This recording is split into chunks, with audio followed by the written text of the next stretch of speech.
since they died, so I'm to think I know. And when I think I'm gonna sing, I raise my hand up high, like a raving hand of God comes down, takes hold of mine. When Moses and Rolling the bread from Pharaoh and his men, it looked as if they all would die over them. But God spoke to Moses, stretched your hand down the sea. The way they rolled me back for him, and he'll do the same for me. Oh Lord, I'm waiting through deep water trying to get home. The way to save me dies, so I'm to think I'm gone. And when I think I'm gonna sing, raise my hand up high, like a raving hand of God come down, take hold of mine.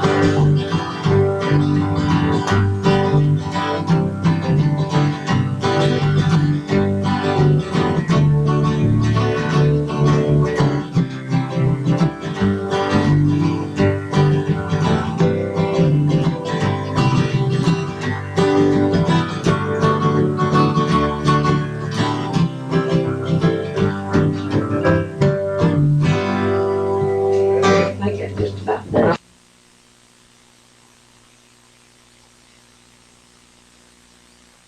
WLAF. Noah Smith. It's our time to stand up. Our broken system needs to be fixed. Hi, you're on the air with Noah Smith. The Noah Smith Show is on the air. It's Campbell County's young Republican talk show. It's the Noah Smith Show. Are you looking to buy a house, rent an apartment, or attend an auction? If you are, go down and see my friends at Ayers Auction and Real Estate. Low prices on commercial rentals, apartments, and mobile homes, and more. Check their website for online auctions and listings. Go visit Debbie, Tracy, Cody, Paul, and Hack at their office beside the diner, or call 423-562-4941. The number again for Ayers Auction and Real Estate is 423-562-4941. And now to your host, Noah Smith. Hello and welcome to the Noah Smith Show.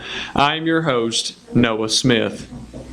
I would like to thank everyone for tuning in today and hope you've had a great day so far. This is a political talk show from a young Republican's perspective. I believe that America's best days are in front of us and that it is going to take strong and bold leaders to fix the shape America is in right now. I would like to thank our corporate sponsors for making today's broadcast possible.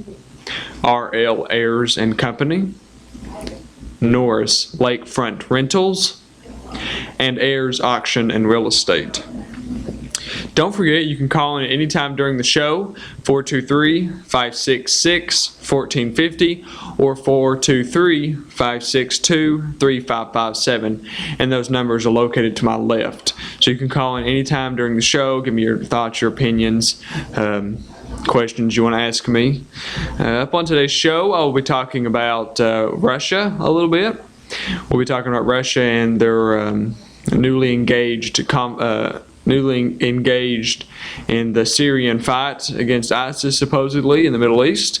I'll be talking about Hillary Clinton and her email scandal, a little bit more what came out this week, and about how she's distancing herself from the Obama administration.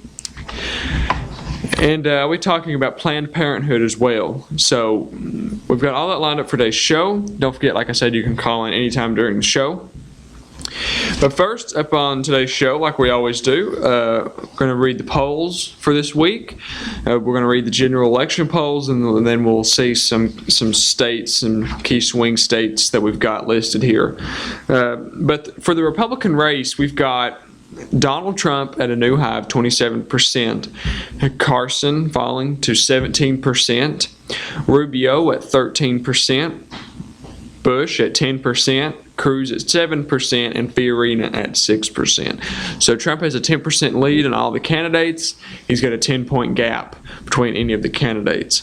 So it goes Trump, Carson, and then Rubio for the top three. And then you've got Bush, Cruz, and Fiorina So that's what we're seeing on the Republican side. We're seeing Carson and Trump taking the lead, taking the spotlight, becoming the top two candidates by a large margin.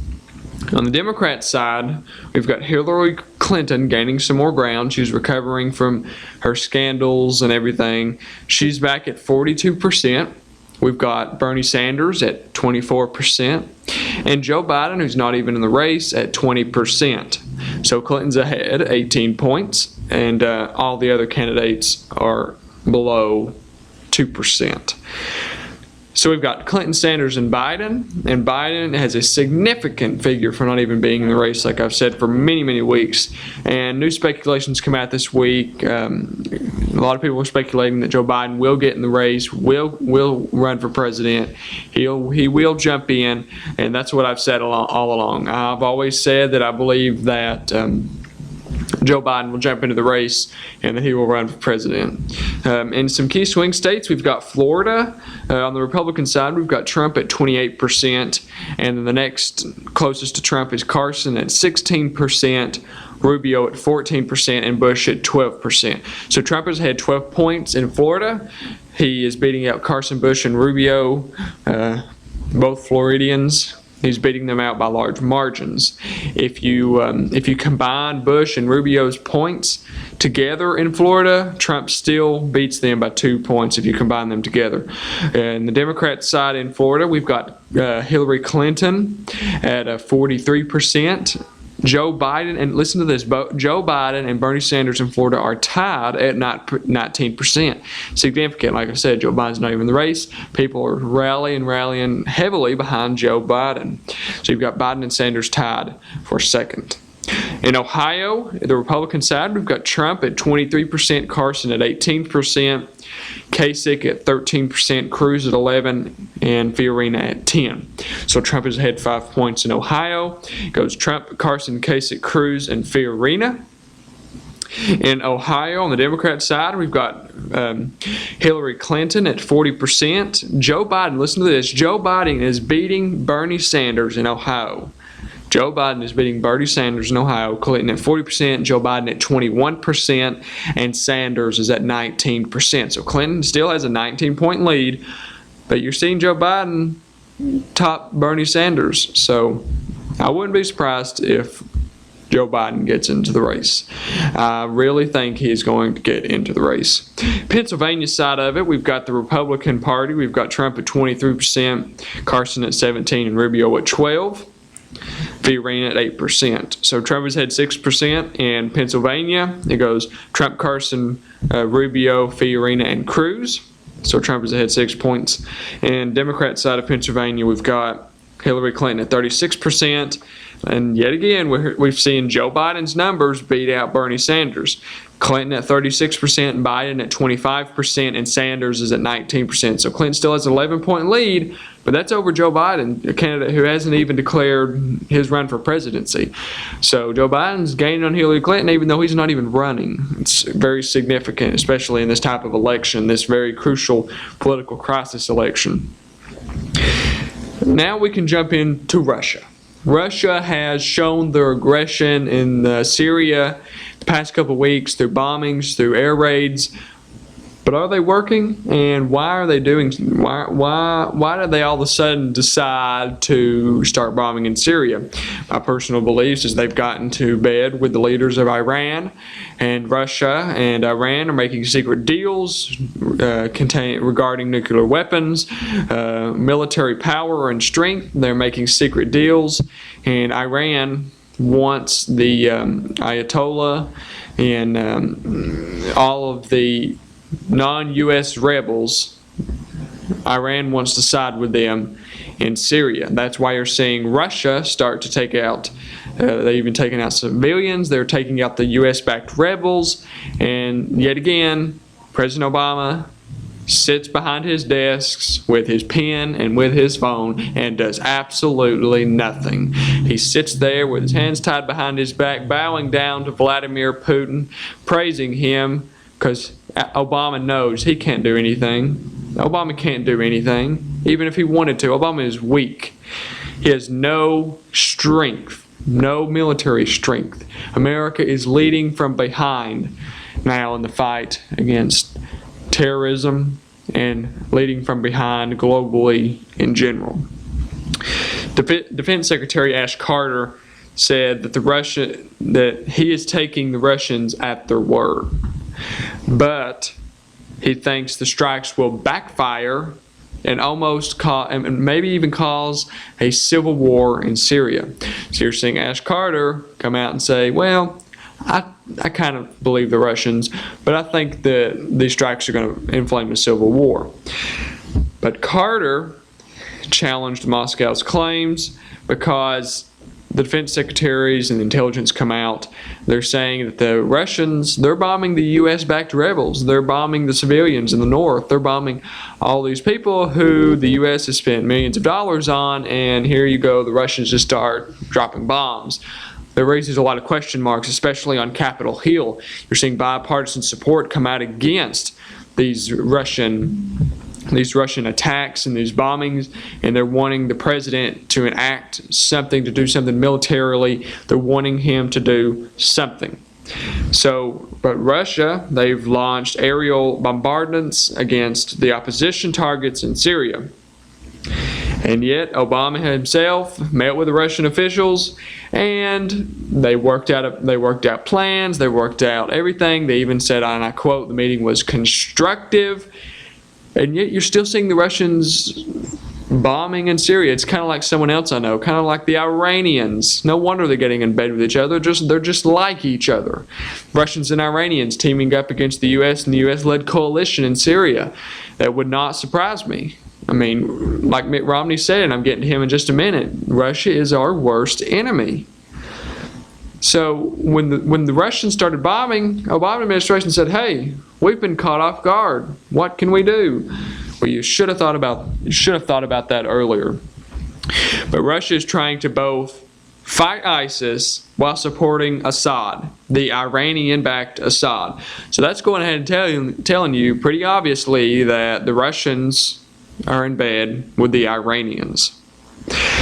But Josh Earnest, the press secretary, says, and I quote, calls into question their strategy because discussion was focused on the need for political transition inside Syria, end of quote. So he's saying that these meetings that went on between the Russians and the Americans, they were about making sure the political stability and having to transition to a new government, pro-democratic, and yet you're seeing the Russians do something they didn't even discuss in these meetings. You can't take them by their word. You can't take any Russian or any Iranian by their word militarily. I mean, they have repeatedly lied behind our back, stabbed us in the back.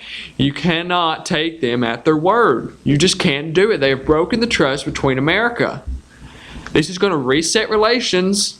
Like Hillary Clinton said, this is going to reset relations back to the Cold War. She wanted to reset them to make them even better. There is no resetting. There is no reset button. The reset button she wanted to push, there is none. It's not that commercial where you can hit help or hit the Staples button. No, there is no button to push. The button is gone. There is no button. The only button there is if we're going back in time. But I believe that's what we're doing. Russia and the U.S., we are becoming enemies. No matter what the Obama administration says, we are becoming enemies. They are doing stuff, and they have lied to us repeatedly, and they have broken the trust between America. And that is just how the Cold War started, trying to gain allies, trying to build up armies and build allies and alliances, and going behind our back, spies, covert operations. That's how it led to the Cold War. And yet you're seeing all of that happen again today. Russia, and Josh Earnest also said, and I quote, Russia will not succeed in imposing a military solution in Syria, end of quote. Well, you're seeing them doing that right now. You're seeing them bomb the world, bomb the Syrian world. I mean, you're seeing them bomb all kinds of things. I mean, civilians. There was one report that said 16 civilians had died in one of their bombings. They don't care who they bomb. They don't care who they bomb. They just want to back Assad while fighting ISIS, and you cannot do that. You cannot do that. Kerry said, John Kerry said that the Russian operations must not support Assad or interfere with those of the U.S.-led coalition that is already attacking the Islamic State. So Kerry wants the Russians just to join the U.S. coalition. Just come on, jump on board. Why not? We let everyone else on board. I mean, you're seeing repeated lies from the Russians. You can't trust them. Bipartisanship on the Capitol Hill. You're seeing senators, Democrats, Republicans, representatives very, very angry that the president and his administration isn't doing anything about this. And the reports come out, and these congressmen and these representatives are saying, "Hey, how do the Russians distinguish between the ISIS and then the U.S.-backed rebels?" They don't. They just bomb. They don't. They have no idea. And that's one of the defense and intelligence come out this week and said they don't know who they're bombing. They're just bombing. Russian official in Baghdad informed the U.S. Embassy that they were going to start their bombings and make sure that no U.S. planes were in the Syrian airspace. So the Russians came knocking on our doors demanding not to send our planes in the sky because they were going to be bombing. And then, but it doesn't matter because the U.S. general overseeing Syria said, "Hey, we don't care. We're going to fly anyway." So we have one general who finally stood up to the Russians and finally stood up for our country and said, "We aren't going to listen to you." I think that guy needs a promotion. We should promote him. Chief of Staff, something inside the White House, Joint Chief of Staff, anything. He stood up to the Russians. That you can't find someone in the White House or in Capitol Hill who stood up to the Russians. You can't even find them, and on your finger, you can't even count them on your fingers. We need people like that general who stood up to the Russians and said, "Hey, we are America. We are the greatest country on the earth there, and there is no way in the world that someone is going to tell us what we're going to do and what we can't do, especially the Russians." But they've launched the attacks in northern Syria. Russian general asked the Pentagon officials, like I said, to clear out the Syrian airspace, to clear out. And then, like I said, we responded. The general stood up for America. He stood up for the people of America and what we believe in. But the Russians' airstrikes have hit mostly the rebels and the civilians. So you can obviously tell, like I said, who they're backing. But the Russians on Wednesday, they totally, and I quote, bypassed that process. End of quote. There was a U.S. senior official, military official in the White House. He said, quote, bypass that process, quote, meaning that everything they talked about in that constructive meeting, everything they talked about, just totally bypassed it. Basically means that the Russians lied about everything. But, like I said, this senior Pentagon official, he stood up. He said, and I quote, "We still conducted our normal strike operations in Syria," end of quote. And that was that senior Pentagon official. That man, he stood up for American citizens. He stood up for America. And last thing before we go to break, Mitt Romney has started coming back into this spotlight on this Russian deal, because if you remember back in 2012, Mitt Romney clearly stated that Russia was our greatest geopolitical foe. But Mitt Romney has come back into the spotlight, and he is clearly stating that Russia is still our foe. Russia is still our enemy. And Mitt Romney said, and I quote, "Obama has been a foreign policy disaster." A disaster. But he renewed his warnings about Russia being a dominant world threat. Russia is a dominant world threat. He said that hours after the airstrike started in Syria. He was already scheduled for this live TV, and he already said, Russia is our greatest enemy and is a dominant world threat.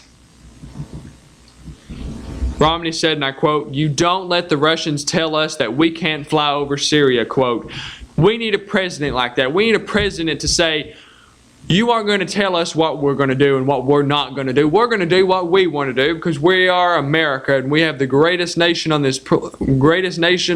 face of the earth with the strongest military, and no one is going to tell us what we're going to do. And that is basically what Mitt Romney said. But, however, Russian Vladimir Putin has flexed his country's muscles not only in Syria but in the Ukraine situation as well. So you're seeing Russia, you're seeing them get involved in Ukraine, and you're also seeing them get involved in Syria. So it's not just one time it's happened, it's twice. Twice that Russia's done this. Mitt Romney clearly stated that they were going to do this.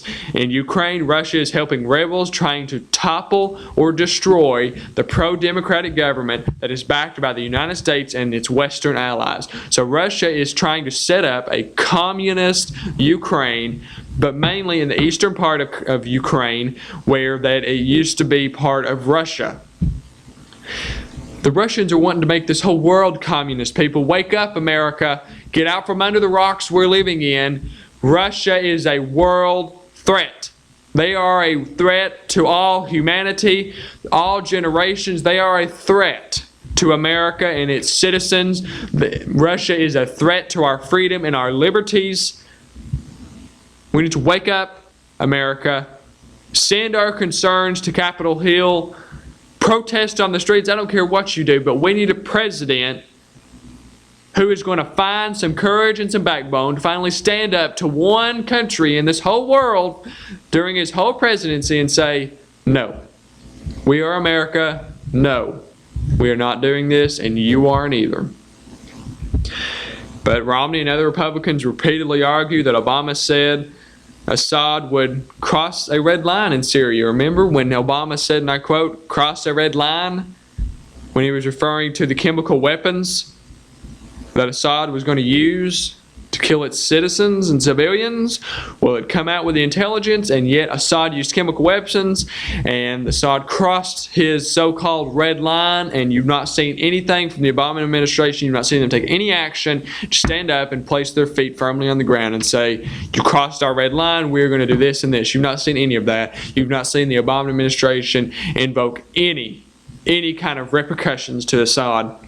But Romney also said that America has completely turned its back on Israel and completely just almost ruined our relationship with Israel, our longtime ally in the Middle East, our only ally in the Middle East.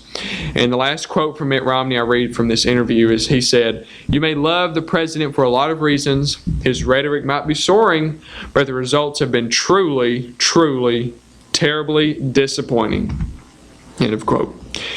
We're going to go to commercial break, but don't forget you can call in at any time. When we get back, we'll be talking about Planned Parenthood and how they spent millions on blowout parties, travel, and salaries. And that's your taxpayer dollars being lit on fire, people. We will be coming back from a commercial break, talking about Planned Parenthood, talking about a little bit about Hillary Clinton. So when we come back, don't forget you can call in any time.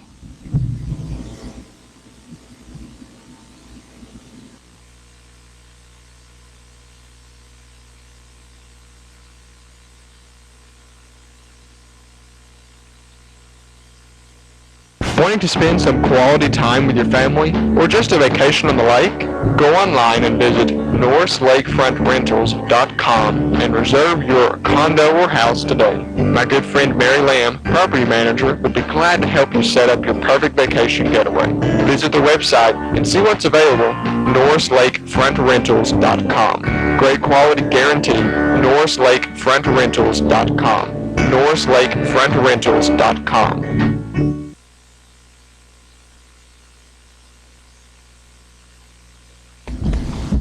Welcome back to the Noah Smith Show. Hope you're hanging in here with me. Let's talk about Planned Parenthood for a little bit. This is a very, very big discussion on Planned Parenthood and their so-called operations that they run. You've seen key hearings in the House, in the Senate, regarding whether we're going to fund Planned Parenthood, whether the taxpayer dollar is going to be used to fund Planned Parenthood, an organization that slaughters, kills, murders, tears apart, ruins babies' lives, destroys any hope of any future for that child So why are we giving them our taxpayer dollars? I have no idea. I have no honest idea. Videos have come out and they've surfaced that Planned Parenthood sells baby fetuses alive, sells dead baby fetuses either alive, dead, it doesn't matter. All they want is your money, people. They don't give a crap about you. It's all about the money. It's always been about the money. They sell baby fetuses. They kill babies in the womb. They do everything possible because it's all the woman's choice. I totally believe in choice, but I believe that I am pro-life, and I believe that the choices we make in life are totally different from this Planned Parenthood choice. Pro-choice and pro-life are two totally different things. I am pro-life because I believe that a baby has a future, and that child is precious, and that child was made for a purpose. That baby has a future, and that baby could be the next Albert Einstein.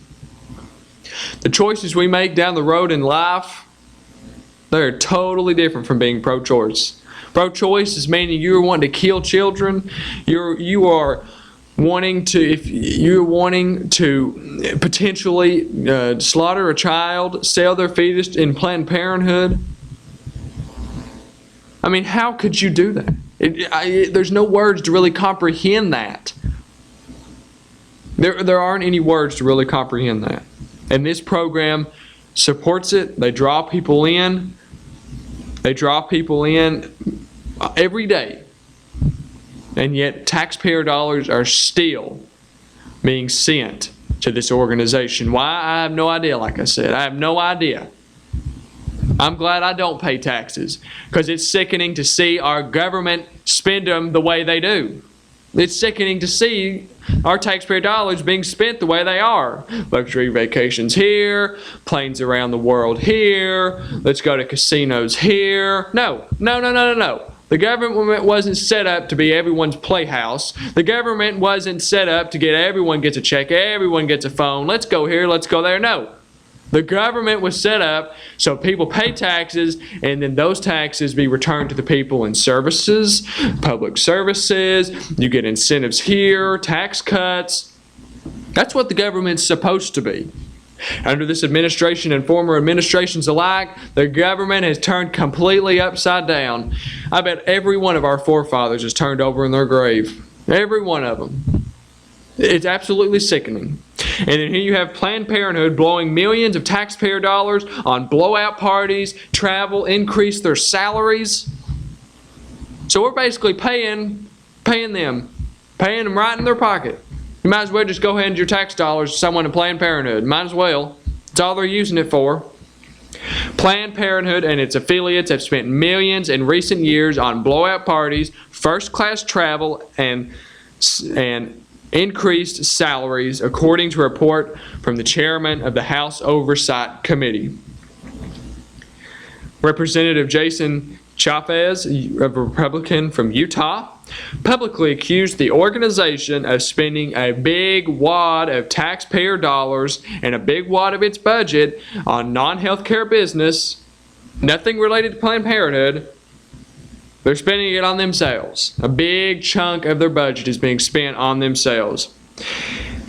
This representative from Utah, he said, and I quote, "If they're going to pay those people that much money and pay for first-class travel and have all these elaborate parties and send money overseas, then they don't need funding from the American taxpayers."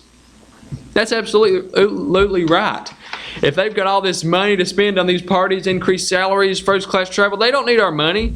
Apparently they've got more money than we know about. Ask me how they got that money? I have no idea. I have no idea how they got that money. I don't see how someone with a right brain and a right mind would give money to that organization. Planned Parenthood spent over $5.1 million on travel in 2013, or nearly $14,000 a day. On travel, commodities, increased salary, $14,000 a day, people. That's a lot of money. That's almost more than some people make in a whole year. The report also said Planned Parenthood gave nearly $22 million in grants over 5 years to its Planned Parenthood Action Fund, which is legally able to do lobbying activity. $22 million in lobbying, people. Lobbying congressmen, senators, governors, anything you can think about. They are lobbying with $22 million, and that is taxpayer money. House report also said they spent almost $750,000 on, I quote, blowout parties. The report also said that over 40 of Planned Parenthood executives have earned a salary of more than $200,000 between 2009 and 2013. 40 executives' salaries have been raised, and yet we are still giving them money some reason. And according to the report, the House Committee report as well, 41% of the groups reported $1.3 billion revenue is government funding. So about 50% of the revenue is government funding. Why do they have a revenue? I don't know. And that's why they're spending all this money on blowout parties, personal commodities, and junk, people, junk. So that's my spiel for this evening. We would like to thank you for tuning in to today's broadcast. And I would like to remind you to follow us on Facebook and Twitter. That is Facebook and Twitter at The Noah Smith Show. So you can search Facebook, The Noah Smith Show, and Twitter, you can search The Noah Smith Show as well, and it should pull up. Be sure to email us your feedback and questions. The email address is thenoahsmithshow@gmail.com. And that email address again is thenoahsmithshow@gmail.com. Please put your name and town when you send an email. Hope you have a great day tomorrow. And don't forget, again, follow us on Facebook and Twitter. All you have to do is search The Noah Smith Show. Don't forget, you can tune in next week, same time and same place, here on WLAF 100.9 FM, 1450 AM, 1450WLAF.com, and TV channel 12. And don't forget, if you missed the replay of tonight's show, you can watch it live this Saturday at 11:30. It'll be on radio only, so on 100.9 or 1450. Tell your friends, tell your people about this show. And we're hoping to get more viewers, more input into the show. So I'm looking out for you, America, and see you next time.